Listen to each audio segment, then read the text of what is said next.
Okay, sorry about that, guys. Pulling it up now.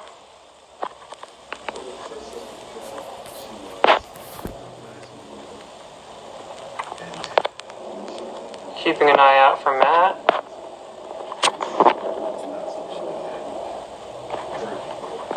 One second, guys. Sorry for the technical difficulties. Trying to connect here.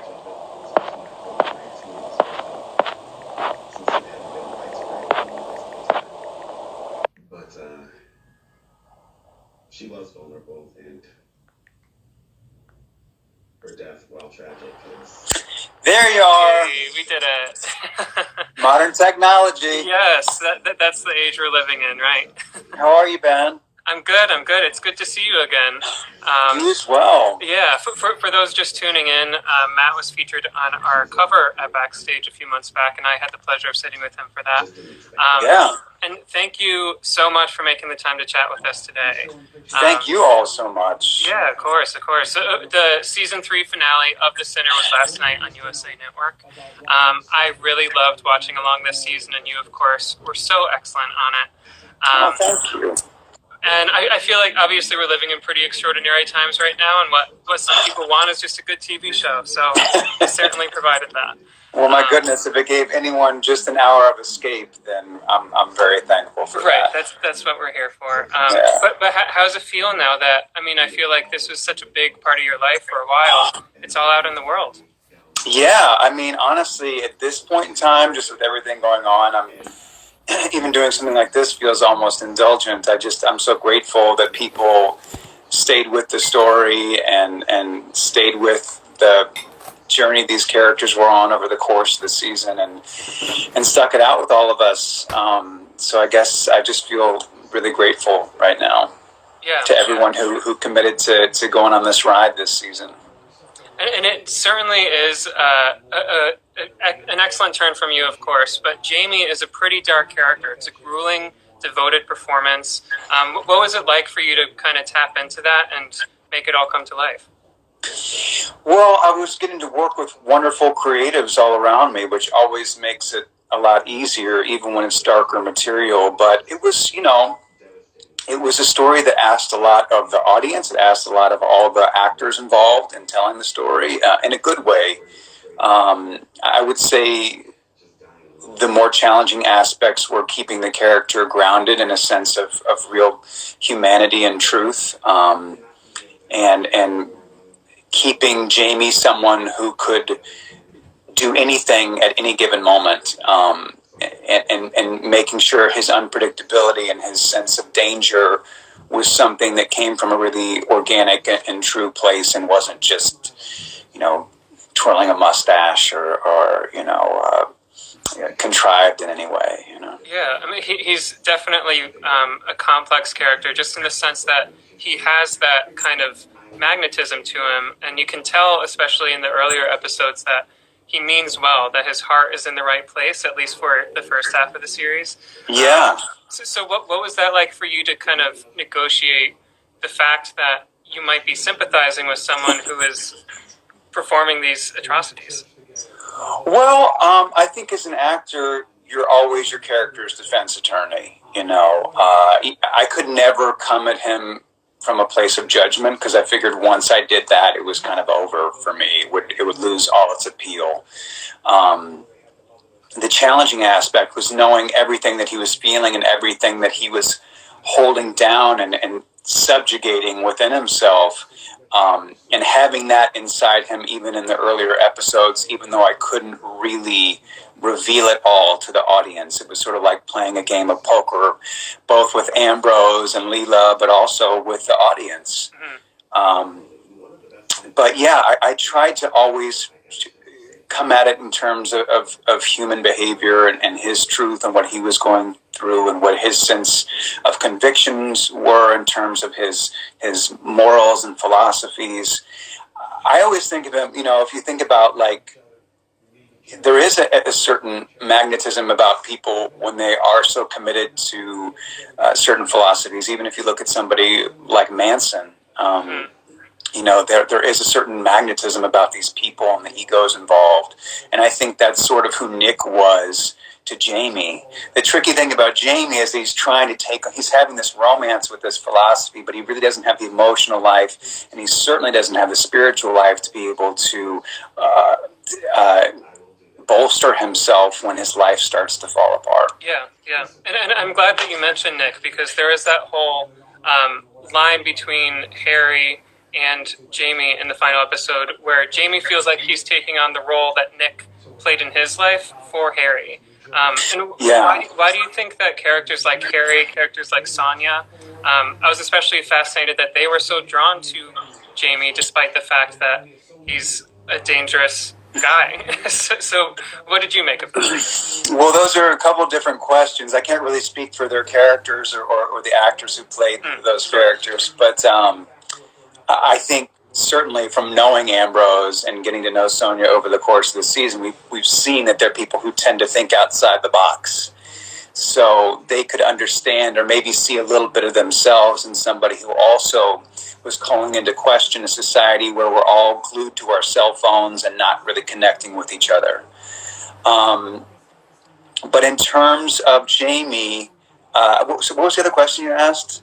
I said how Jamie takes on the role in Harry's life that Nick played in Jamie's life. Yeah, exactly. You can't really have a shepherd without a flock. Mm-hmm. You know, you need it's a road you want to go down with somebody else. And I think when Jamie realized he lost that in Nick, he sees Ambrose as somebody who he can reinstate that relationship with and have somebody to push himself to the edge with. Yeah. Two dire consequences, to say the least.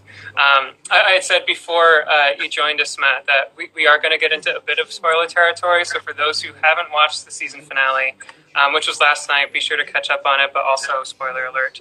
I did want to ask you specifically about that last standoff between Jamie and Harry, just because aside from the emotional capacity needed for that scene, there's fight choreography, there's violence. Like, how do you go about approaching something like that with a co-star like Bill Pullman? Well, you're so grateful you have someone like Bill who's such a professional and is going to be as dedicated and committed to it as you hope that you are as an actor. You know, it was strung out over the course of a few days between all the physical violence and then, you know, the subsequent kind of standoff and ending. But I remember there were scenes where Bill and I, it was 2:00 in the morning. It was freezing cold. Neither of us were dressed for the cold. And we were just sitting there beating each other, beating on each other for hours on end. Yeah. But there was an amazing thing that happened. And Bill was just fantastic to have as a partner because I knew he was going to be right there for me, wherever it went. But also having Derek Simons, the creator, who's a wonderful artist, to have him directing that episode, he was so invested in the characters, and particularly in Jamie's last scene. We had this experience. We have a wonderful crew on the show who are lovely people. I love working with them. But it was the last thing we filmed, really, and he just called everyone to order on set and just said, let's give this scene the respect and the gravity it needs and that the performers need, and let's really bolster Matt in this moment. And I've never had a director like ask for everybody's support on a difficult scene, but I felt it, and it really I don't know, it just freed me up to go places that were outside of my head or anything I'd preconceived for the moment, you know. Yeah, I mean, it paid off twofold, to say the least. I haven't seen it. Our cable went out yesterday. I heard. So I will be watching it, I promise. But I haven't seen it. You can take my word, and everyone watching, it paid off. Oh, that's so good to hear. Now, we are getting a few audience questions in, and just in terms of Jamie, Instagram user Mariana Saranga is curious to know what your prep is like when you're preparing for a role like Jamie. I know that we talked about that in our cover story, but can you give us an overview on how you actually found your way in? Yeah, this one was really unique because, as we'd spoken about when we talked a few months ago, we did this workshop where we incorporated our dreams and our subconscious into the work, which was a first for me. And I know that seems really kind of esoteric and numinous, but it really does get the material under your skin and gets you out of your head in a really great way. So we did that work with Kim Gillingham, who was phenomenal. And then I always have the incredible Larry Moss as a resource in New York, and Nancy Banks in LA, who I could always check in with on certain scenes. And it was a lot of work. It was really immersive. And then I tried to just make sure I carved out, a couple hours when I was home, or an hour, sometimes not even that, because the turnaround would be so quick, but just to kind of shake it off and go on a walk and be myself for a while before having to dive into the next day's material. But yeah, I mean, it's not like I was walking around in a cloud the whole time, but you did, just because of the nature of television and how fast it moves, you did kind of want to come to set in the space of where you needed to be in the scene. Yeah. We do have a question here from Instagram user Unapologetic Realist. Yes. I like the Instagram handle. Did it mess with your psyche preparing and playing such a dark role? And it sounds like it was important for you to have that time to shake it off.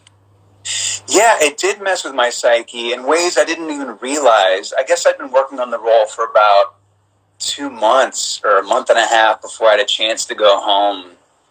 And I was at the airport, and I'd been looking at the lines for the next week, and I started looking around at the people around me and sort of judging and assessing people attached to their phones or disconnected from each other in a very similar way to Jamie. Yeah, and it started to freak me out a little bit.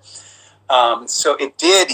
You don't really realize it when you're in the thick of it, how deep it can go. And then thankfully, Kim and I came up with this big ritual at the end of filming to kind of let go of everything. And I thought that would be kind of a clean break, but then, the show comes out and you're revisiting some of the material when you're watching it, and there are these little echoes and hiccups. And I don't know, I guess if you ask for your subconscious to be involved in the character, then good or bad, whether the character is right or wrong, a part of you is a part of them. So it's ultimately always going to be a little bit of you as well. Yeah. Even the darkness, you got to tap into it a little bit. Yeah. Now, I did want to know, just kind of big picture, now that it's a wrapped project, do you feel like you learned something on this project? And if you could pinpoint it, what would it be? No question. I mean, just that whole using the dreams and the subconscious to influence your work, and really exercises we learn to get out of your head. Television in particular can turn into a very cerebral game, because especially if you're in most of the scenes on a show, because you're constantly learning new material and having to churn it out, try to make choices quickly. But to be able to get deep enough in the character where you still felt like you didn't have to have anything planned when you came to work. Mm-hmm. You knew you'd be able to work from that character and where they were at that given place and time. I think that was really great. And also just getting to work with great artists all around. Derek Simons, who's so collaborative, and Chris Messina and Bill, who are both wonderful, and Parisa too, who are wonderful actors who never approach a scene in a contrived or linear way. There's always going to be a sense of freedom and discovery in the moment when you're working with actors like that. And that's something that I would love, if possible, to carry with me on jobs to come. Yeah. I mean, it's always a group effort, right? It's never a solo endeavor. This started as a group effort. It started as a workshop with the cast members, us all getting to know each other and take risks in front of each other and bond. And so it had that sense of ensemble from the get-go. And my very first acting class was an Anne Bogart workshop. So that kind of group mentality, and I grew up playing team sports. So anytime a project has that kind of group connection where we're all in it together. I felt the same thing on White Collar, actually, where we're all in it together, just trying to make the best story we can. That's always my favorite environment to be in. Yeah, certainly. Well, congratulations again on The Sinner. The third season was absolutely incredible. Before we get going here, I would be remiss not to mention the fact that we're talking in pretty extraordinary times. We're all isolating, social distancing. How are you holding up? We're good. I say we because we're a family. My Yes, husband and our 3 children, 3 boys who all have spring fever. So there's that. It's like just trying to prevent it from becoming Lord of the Flies. I'm kidding. We're great. I'm so thankful to have them. You know, I'm thankful to get time with them. I feel, you know, really blessed to be able to say that. But kids keep you in the moment, and I think what I've found just from talking with people and connecting with people is that all the news cycles and the media cycles can really keep you out of the moment. And oh my gosh, what could happen? What's going to happen? This just happened here. Is it going to happen to me? Is this? And we're all in a place now where we're starting to have people we know and love who are directly affected by this. So the more I find that I can just try to stay in the moment, the better. But as much as I try that, you know, there are times when like something comes out where I think I'm fine, then all of a sudden I drop a dish and I'm just a mess, you know? So it's like, I think we're all experiencing those kinds of things. But it's a great time to connect with those we love. And I just started, I'm going to do some group video conferencing with friends. The kids have been in school. We've been doing homeschooling. So between that and keeping them engaged, you know, it's been pretty full on. I'm not going to lie. But now they're technically on spring break. Spring fever. With spring fever. So I'm going to have a little bit more time to socialize with people outside of our immediate group a bit. And we're going to do some video conferencing. And I've been trying to like stay engaged with my artistry and things like that. And I actually been we have an old rickety upright piano. And I've been doing piano lessons that you can do online. Right.